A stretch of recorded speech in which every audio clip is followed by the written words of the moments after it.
असा हा सर्व विकारावरती विजय मिळवणारा तो पुत्र त्या ठिकाणी जन्माला आला.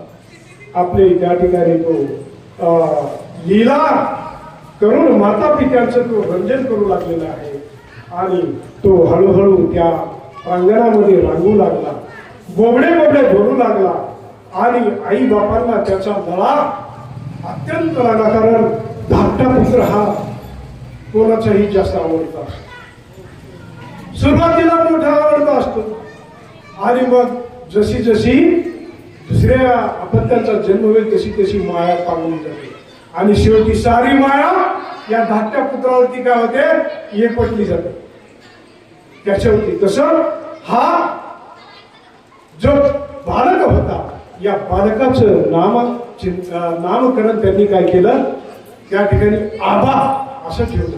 आबा, आईचं आवडतं बाळ, आवडीचं बाळ आबा, असं साधं सोपं आणि प्रेमळ नाव त्या ठिकाणी काय केलं त्यांनी त्याचं ठेवलं.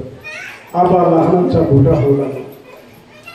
या आबाचे चक्र जे होते उपजत जागृत होते. चक्र म्हणजे काय, महाराजांना माहिती असेल चक्र म्हणजे काय, मूलाधार, स्वाधिष्ठान, अनाहत, विशुद्ध आणि सहस्रार, हे असे काय आहे शरीरामध्ये चक्र आहेत. त्याचं निरूपण खूप मोठं आहे, त्यामुळे ते आपण बंद करू आणि पुढे चालू. मग या भगवान आबाचे हे चक्र जागृत होते म्हणून तो अद्भुत असं कार्य त्या ठिकाणी करू लागलेला आहे. त्याची शिक्षणाची वेळ झाली, 6 वर्षाचा झाला, त्याला तिथे सवरगावच्या शाळेमध्ये घातलं. जी वर्णमालेचे जे धडे होते ते धडे तो काही काळातच त्याला पूर्ण केले. सावरगावमध्ये शिक्षणाची अडचण होऊ लागली म्हणजे पुढचे वर्ग संपले, म्हणून त्याला आजोळी शिक्षणासाठी नेलं. आजोळी शिक्षणासाठी नेल्यानंतर हा अत्यंत चालाक असं बाळ तो त्या शिक्षकाच्या मर्जीमधला म्हणजे हुशार मुलावरती शिक्षकाचं लक्ष असतं, कारण तो पटकन लक्षात येतो.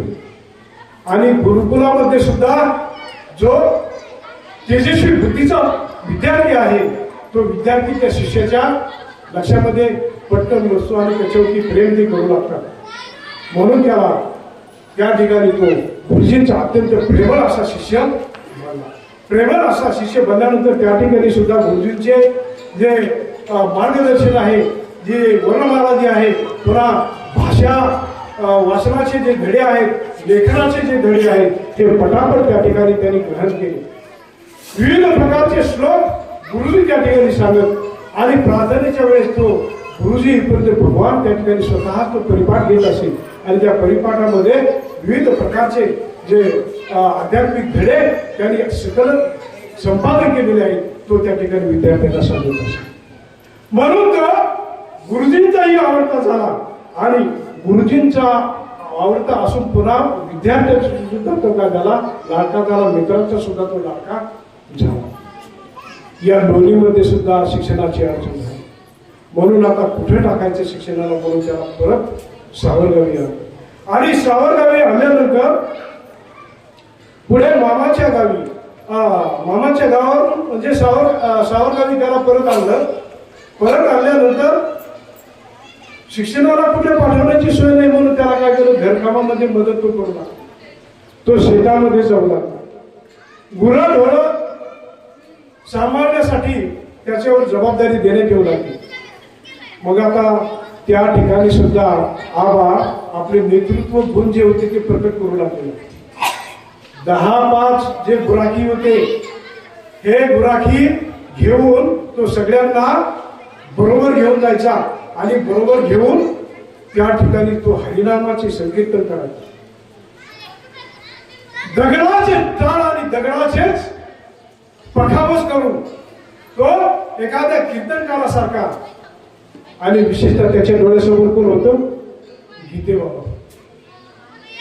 आणि गीते बाबांची प्रतिकृती किंवा जी कृती होती ती कृती तो त्या ठिकाणी त्यांच्यासमोर व्यक्त करायचा, उभा राहायचा आणि कमरेला शेरा बांधून तो त्या ठिकाणी हरिकीर्तन करायचा.